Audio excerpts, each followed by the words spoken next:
नमस्कार दोस्तों। तो स्टार्ट करते हैं आज के हमारे इस सेशन को एक सुविचार को आधार बनाकर। लगातार पवित्र विचार करते रहें, बुरे संस्कारों को दबाने के लिए एकमात्र समाधान यही है।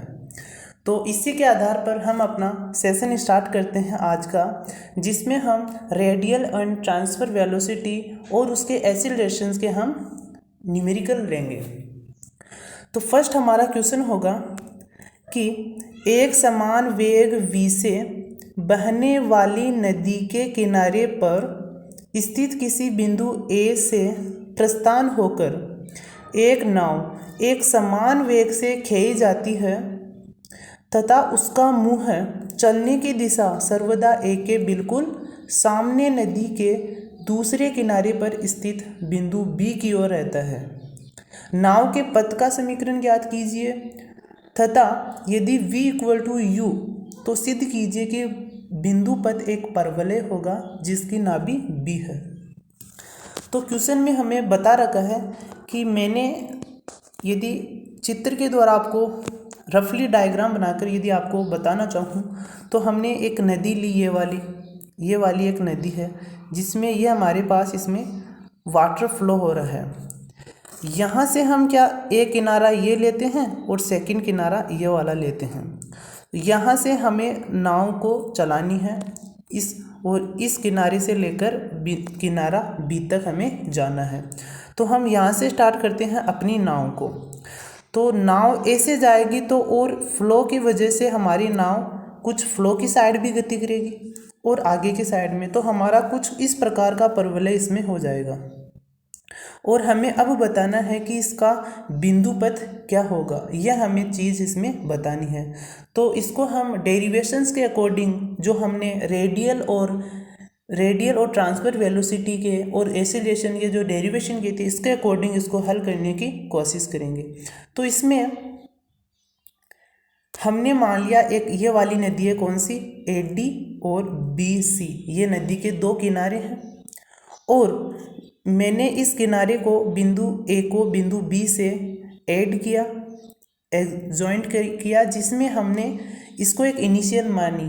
इनिशियल लाइन कैसे मानते हैं, जबकि हमने डेरिवेशन किया था कि ये हमारी इनिशियल लाइन होती है और इसमें एक वक्र गति कर रहा है और t समय पर बिंदु P की यहाँ लेते हैं और यहाँ कुछ एंगल लेते हैं और इसका कोऑर्डिनेट हो जाता है r, जो दूरी r होती है। तो ये हमारी इनिशियल लाइन होती थी और इसको हम पोलर पॉइंट मानते थे। तो इसी तरह हम क्या करेंगे, और जो P से अगली दिशा होती थी वो हमें कौन सी दिशा होती थी, अरीय वेग की डायरेक्शन, और जो उसके लंबवत दिशा होती है वो कौन सी दिशा होती है, अनुप्रस्थ वेलोसिटी, ट्रांसफर वेलोसिटी की डायरेक्शन। तो इसी के आधार पर हम क्वेश्चंस को सोल्व करेंगे। तो फर्स्ट हमारा जो होगा कि नाव यहाँ बिंदु A से स्टार्ट होगी, तो इसको जब मैं इनिशियल लाइन, इस जो हमारा डायग्राम है इसको इस साइड से देखेंगे हम, तो ये हमारी इनिशियल लाइन हो जाएगी और बिंदु माना t समय पर बिंदु कहाँ है, बिंदु P पर है, अर्थात हमारी नाव कहाँ है, t समय पर बिंदु P पर है। तो इस नाव पर कितने वेग ज्ञात करेंगे, कितने वेग इस पर कार्य करेंगे, तो हम बताते हैं कि इस पर 2 वेग कार्य करेंगे। कैसे, जब हम इस किनारे से इधर जाते हैं तो एक तो नाव का स्वयं का वेग होगा और एक जो पानी का फ्लो है वो नाव को जिस दिशा में ले जा रहा है एक वो वेग होगा। तो टोटल इस जो हमारी नाव है इस पर टोटल वेग कितने लगे हुए हैं, 2। तो इन दोनों को हम किस प्रकार देखते हैं कि नाव पर 2 वेग है, एक तो स्वयं का वेग और एक नदी के बहने की दिशा में, जिसको हम क्या मानते हैं, v। अब इसे हम अरीय वेग और अनुप्रस्थ वेग कैसे ज्ञात करते हैं। तो हमने जो इनिशियल लाइन है उससे जब हम थीटा लेकर बिंदु P को जब मिलाया तो उसके आगे का डायरेक्शन कौन सी होगी हमारे पास, अरीय वेग वाली। तो इसको मैंने अरीय वेग का नाम दिया r⁻। और जो इसके लंबवत होती है वो डायरेक्शन कौन सी होती है, वो हमारे पास होती है ट्रांसफर वेलोसिटी, अनुप्रस्थ वेग, जिसको हमने दर्शाया r⁻ के द्वारा। अब जो वेग है नाव पर वो किस ओर डायरेक्शन करेगा, इस डायरेक्शन में लग रहा है वो वेग। और जब ये इनिशियल लाइन है तो हम इसको इनिशियल मानते हैं और जो इस वेग की डायरेक्शन अर्थात वेग और इनिशियल लाइन के मध्य जो कोण बन रहा है थीटा, वही कोण इनिशियल लाइन और इस वेग के बीच में बनेगा थीटा। ओके। या फिर इस तरह से हम याद रख सकते हैं कि जैसे हमने पिछले क्वेश्चंस में किया कि एक वर्त लिया था और यहाँ इस कण की डायरेक्शन कुछ इस प्रकार थी और यहाँ इसकी त्रिज्या थी और हमने इसके ध्रुव से एक बिंदु को मिलाया जो अरीय दिशा में था और यहाँ से इसके लंबवत वेग यह था। ओके। और यहाँ जो कोण था वो किसके मध्य लिया था, एक तो कण के वेग के मध्य और एक अनुप्रस्थ वेग के मध्य। तो हमें इस प्रकार याद रखना है कि जो कण का वेग होगा और उसके मध्य कण का वेग और अनुप्रस्थ वेग के मध्य हम मानेंगे कोण थीटा। या फिर इसको वैसे ज्ञात भी कर सकते हैं एक प्रकार से, यहाँ कोण 90 हो गया और यहाँ थीटा दिया तो यहाँ क्या हो गया 90 माइनस थीटा। अब हम इसके क्या करेंगे, इसके घटक ज्ञात करेंगे इस वेग को आधार मानकर। अब ये कोण अनुप्रस्थ वेग के निकट है तो ये घटक कौन सा हो जाएगा हमारे पास v cos थीटा, और जो ये वाला घटक होगा वो क्या होगा v sin थीटा हो जाएगा। अब घटक कौन सा हमारा बड़ा है, v sin थीटा, यानी कि इस दिशा में कितने वेग काम कर रहे हैं, अरीय दिशा में 2 वेग, एक तो हमारा u हो गया और एक हमारा अरीय वेग हो गया। अब यदि मैं इसी दिशा में टोटल वेग याद करूं तो वो हमारा क्या हो जाएगा v sin थीटा माइनस के u।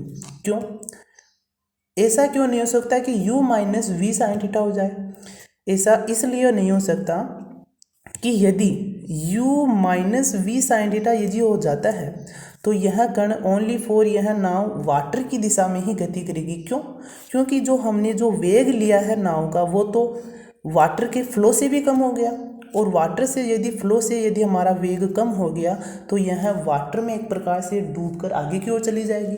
तो इसी तरह हम लेते हैं v minus v sin theta minus के u, और अनुप्रस्थ जो वेग होगा वो हमारे पास क्या होगा v cos थीटा। तो हमने इसके अरीय और अनुप्रस्थ वेग लिए और इनको इक्वेशन नाम दी फर्स्ट एंड सेकंड। अब हमें क्या ज्ञात करना, ओनली फॉर इसका लोकस ज्ञात करना है। और लोकस ज्ञात करने के लिए पिछले क्वेश्चंस में हमने बहुत से क्वेश्चन ऐसे किए हैं जिनमें हमें बिंदुपत ज्ञात करना होता है। तो इसमें सबसे पहले क्या करते हैं, इन दोनों इक्वेशंस में आपस में डिवाइड करते हैं और समाकलन करके इसका लोकस ज्ञात करते हैं। कैसे, जैसे मैं इक्वेशन फर्स्ट को इक्वेशन सेकंड से जब डिवाइड करता हूं तो मेरे पास ये इक्वेशन प्राप्त हो जाती है, क्योंकि हमें किस फंक्शन को यहाँ से डिलीट करना होता है, टी वाले फंक्शन को। क्यों, क्योंकि हमें ओनली फॉर आर और थीटा में ही रिलेशन चाहिए होता है। तो अब मैं क्या करता हूँ, यहाँ ओनली फॉर आर का फंक्शन रखता हूँ और डी थीटा को मैं इस तरफ भेज देता हूँ। तो डी आर अपॉन आर, और जो इसको मैं जब अलग अलग डिवाइड करता हूँ अर्थात मैंने क्या किया v sin theta minus u upon क्या हो जाएगा v cos थीटा। जब दोनों इक्वेशंस को डिवाइड करता हूँ, अब मैं इनको अलग अलग डिवाइड कर दिया अर्थात v sin theta upon v cos theta और माइनस के u अपॉन में v cos थीटा। तो v से v आज cancel and sin theta cos theta क्या हो जाता है tan थीटा, और u upon v sec theta और थीटा। जब मैं दोनों बोथ साइड जब इंटीग्रल करता हूँ तो मेरे पास क्या हो जाता है कि 1 अपॉन आर का इंटीग्रेशन डी आर के सापेक्ष क्या होता है log r, और टेन थीटा का क्या होता है log sec थीटा, और यदि अदर इंटीग्रेशन भी इसका विद्यमान होता है क्या माइनस के log cos थीटा। क्यों, कैसे, log sec थीटा हमारे पास है और sec को हम क्या लिख सकते हैं 1 अपॉन कोस, और कोस में यदि ऊपर जाएगा तो इसकी पावर -1 और log में -1 आगे आ जाती है। तो इसमें हम ये वाला इक्वेशन लेंगे log sec थीटा और माइनस u अपॉन v, ऐसे कैसे आ जाएगा, sec का क्या होता है log sec थीटा प्लस के tan थीटा, ये इसका इंटीग्रेशन होता है sec का, प्लस log इसी हमने कांस्टेंट लिया। अब जब मैं इसमें टोटल में log की प्रॉपर्टी अप्लाई करता हूँ तो ये वाला और ये वाला फंक्शन मल्टीप्लाई हो जाएगा। कैसे, कौन सी प्रॉपर्टी, log mn जो होती है log m प्लस के log n, और यदि माइनस हो जाता है, यदि log m अपॉन n की प्रॉपर्टी क्या होती है, उसमें क्या होता है कि यहाँ माइनस हो जाता है log m minus log n। तो जब प्रॉपर्टी अप्लाई करता हूँ तो मेरे पास log से log कैंसिल होकर ये रिजल्ट प्राप्त हो जाता है, और यही हमारा इसका बिंदुपत होता है। अब इक्वेशन जो हमारा क्वेश्चन है इसमें लास्ट में क्या कह रखा है कि यदि v अपॉन u, यदि v बराबर हो जाए u के, तो सिद्ध कीजिए कि यह बिंदुपत किसका होगा, परवलय का, जिसकी नाभि b है। अब मैं इसमें क्या करता हूँ कि u और v को मैं बराबर कर देता हूँ। तो u जब v को बराबर कर देता हूँ तो u अपॉन v की वैल्यू कितनी हो जाती है 1 हो जाती है, और मैं इसको जब साइन कोस में विभाजन करके जब साइन कोस में विभाजित करता हूँ तो नीचे वाले से का क्या हो जाएगा 1/कोस प्लस टेन का क्या हो जाएगा sin/कोस। कोस जब एलसीएम लूँगा तो 1 प्लस साइन और कोस ऊपर जाके सेक से कैंसिल हो जाएगा। तो हमें जो इक्वेशन प्राप्त होगी वो क्या प्राप्त होगी r=c/1 प्लस साइन थीटा। और जब मैं इसको क्या लिख सकता हूँ c/r 1 प्लस साइन थीटा। और हमें पता है कि ये जो इक्वेशन है वो किसकी है, परवलय की। जो इक्वेशन है वो परवलय की है और इसका बिंदु क्या होगा, बिंदु बी होगा। कैसे, हमने क्या लिया था, ये परवलय दिया था, ये नदी के दो किनारे लिए थे। यदि मैं इस बिंदु को यहाँ मानता हूँ और ये हमें परवलय का समीकरण प्राप्त हो जाता है तो इसका जो बिंदु होगा वो क्या होगा, परवलय की एक प्रकार से नाभि का कार्य करेगा। तो यही आपका ये क्वेश्चन होगा। अब नेक्स्ट क्वेश्चन लेंगे जिसमें एक छल्ला है जो एक पतली लंबी चिकनी छड़ पर फिसल सकता है। छड़ के एक किनारे ओ से डी दूरी पर स्थित है और छड़ को एक समान रूप से बिंदु ओ के सापेक्ष 37 दिशा में घुमाया जाता है। तो सिद्ध कीजिए वक्र इसका ये होगा। इसमें क्या कह रखा है कि हमने एक छड़ ली, यहाँ ये वाली एक छड़ ली, इसको मैंने नाम दिया ओ, इसको नाम दिया मैंने ए, और मैंने एक छल्ला रखा यहाँ मैंने एक छल्ला रखा जिसका नाम दिया एम और इसकी दूरी है डी। अब मैं इस छड़ को इस प्रकार घुमाता हूँ, इस छड़ को घुमाता हूँ तो ये छड़ इस प्रकार घूमेगी, कुछ इस प्रकार घूमेगी। तो जो हमारा इसमें जो वर्त सर्किल में जो कण होगा वो एक प्रकार से बाहर जाने की ओर चेष्टा करेगा। यदि मैं इस छड़ को घुमाकर यहाँ आ जाती है मेरी छड़, तो ये तो वेग वहीं रहता है, लेकिन इसमें क्वेश्चन में क्या रहेगा कि चिकनी छड़ है, स्मूथ छड़ है, तो इसको मतलब ये है कि छल्ला इस छड़ पर फिसल भी सकता है। तो फिसल किस साइड, कौन कौन सी साइड ये छल्ला फिसल सकता है, ये इस साइड भी फिसल सकता है और इस साइड भी। अब इस साइड क्यों नहीं फिसलेगा, क्योंकि यहाँ से हमारी फर्स्ट कंडीशन थी कि यहाँ डी दूरी तो होनी ही चाहिए, तो ये डी दूरी के कम तो नहीं हो सकता, तो ये फिसलेगा ओनली फॉर आउटसाइड।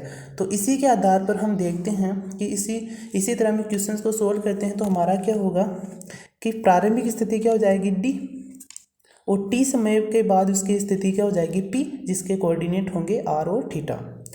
छड़ चिकनी है तो अरीय दिशा में जो बिंदु पी लेते हैं, इसी दिशा में ये कौन सी दिशा होगी, हमारी अरीय वेग वाली डायरेक्शन होगी, और इसके लंब जो होती है वो अनुप्रस्थ वेग वाली। तो इसमें हमें ओनली फॉर अरीय वेग की डायरेक्शंस की आवश्यकता है।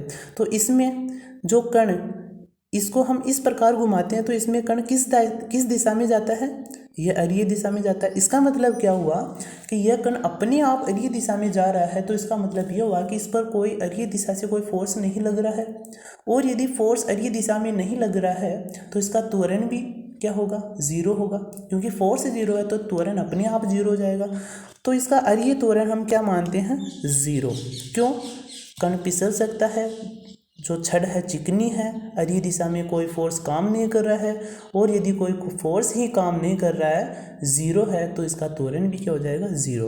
अब मैं इसके त्वरण को जीरो लेता हूँ और हमारे पास क्या है, थीटा डॉट कितना है, ओमेगा, जो एक प्रकार से कांस्टेंट राशि है, एक प्रकार से अचर है। तो आर डबल डॉट, इसको मैं क्या लिख सकता हूँ, d2r/dt² माइनस इसके स्थान पर थीटा डॉट के स्थान पर मैं क्या लिख सकता हूँ, ओमेगा। तो ये हो जाएगा d2r/dt² minus r omega square. यदि आपने सेकंड ईयर में जो अचर गुणांकों वाली अवकल समीकरण है उसको सॉल्यूशन यदि आपने किया, यदि आपको पता है, तो ये क्वेश्चन कुछ उसी टाइप से होगा। कैसे, जैसे मैंने इसको मैंने क्या माना, d/dr को मैंने क्या माना, कैपिटल डी। तो ये capital d² minus omega square r, और इसको हमने माना कैपिटल m। तो m² minus omega square equal to 0, m is equal to plus minus omega हो जाएगा। और यहाँ से हम देखते हैं इसका equation r equal to c1 e omega t plus c2 e की पावर माइनस ओमेगा t। अब मैं इस वाली कंडीशंस को क्या लिख सकता हूँ, यह कंडीशन लिख सकता हूँ, r equal to c1 cos hyperbolic omega t plus c2 sine h hyperbolic omega t। Next जब हम देखते हैं कि हमारे पास ये इक्वेशन आ जाती है एक पथ की, तो इसमें कांस्टेंट राशि है c1 एंड c2, इसकी वैल्यू निकालते हैं। तो हमारे पास dr/dt इसकी वैल्यू कैसे निकालते हैं, इसमें सबसे पहले परिवर्तन निकालते हैं r के सापेक्ष। तो मैंने इसका अवकलन किया r t के सापेक्ष, तो मेरे पास ये इक्वेशन प्राप्त हुआ। अब जब हम प्रारंभ में देखते हैं तो प्रारंभ में हमारा छल्ला कहाँ था, प्रारंभ में हमारा छल्ला यहाँ था, कुछ m था और d दूरी पर था। तो r मैंने कितनी रखी प्रारंभ में d, और t इस समय कितना है 0, क्योंकि t तो जब सेकंड स्टेज पर गया था तभी तो हमारा टाइम t था। तो फर्स्ट में टाइम कितना है 0, और r में परिवर्तन भी इस कंडीशन में कितना है 0।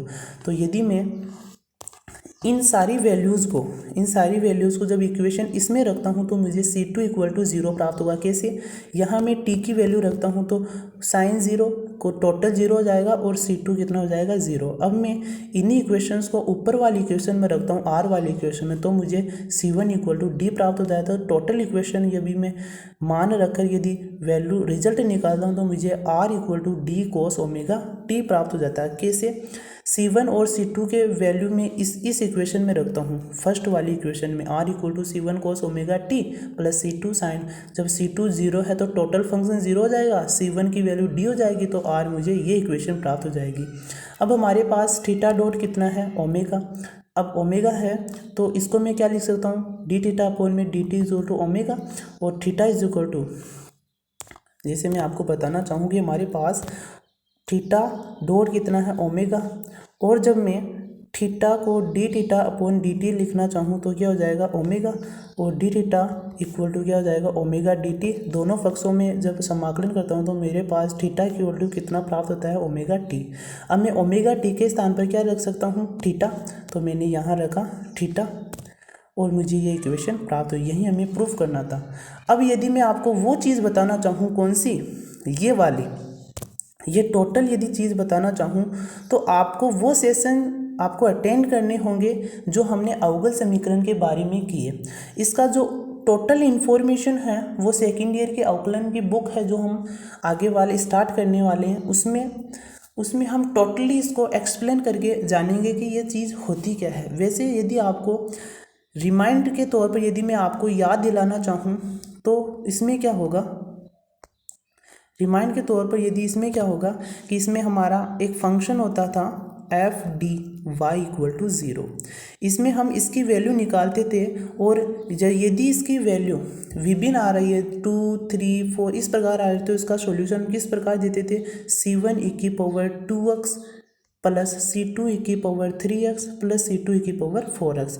और इसको मैंने अब इसमें क्या किया, आगे आयलर प्रमेय का लगा दिया। आयलर प्रमेय हमारी क्या होती है, e⁻x बराबर क्या होती है, कोस x प्लस के आयोटा साइन थीटा।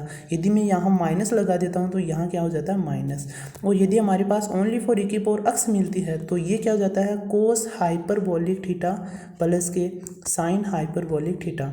यदि यहाँ आयोटा है तो हम यहाँ एक जो इमेजिनरी फंक्शन है आयोटा यहाँ लगाया, और यदि यहाँ आयोटा नहीं है तो इस वाले फंक्शन को बैलेंस करने के लिए हमने इसमें एक इमेजिनरी फंक्शन क्या लगाया, हाइपरबोलिक। और एक बात और ध्यान में आपको रखनी है कि जब हम हाइपरबोलिक फंक्शन का कहीं भी किसी भी पोजीशन में जब अवकलन करते हैं तो हमेशा इसका जो डिफरेंशिएशन होगा वो एक प्रकार से पॉजिटिव प्राप्त होगा। कैसे, जब मैं साइन हाइपरबोलिक थीटा का अवकलन करता हूँ तो मेरे पास क्या होता है कोस हाइपरबोलिक थीटा, और यदि मैं कोस हाइपरबोलिक थीटा का अवकलन करता हूँ तो मेरे पास क्या प्राप्त होगा sine hyperbolic theta, not minus sine hyperbolic theta. तो इसी के साथ हमारी सेशन को, आज के सेशन को कंप्लीट करते हैं। आई होप कि ये सेशन आपको अच्छे से समझ में आया होगा, और इसको यदि आपको अच्छा लगा हमारा सेशन तो इसके लाइक करना और शेयर करना ना भूलें। आगे मिलते हैं अपन अपने न्यू सेशन में। Thank you, till then take care.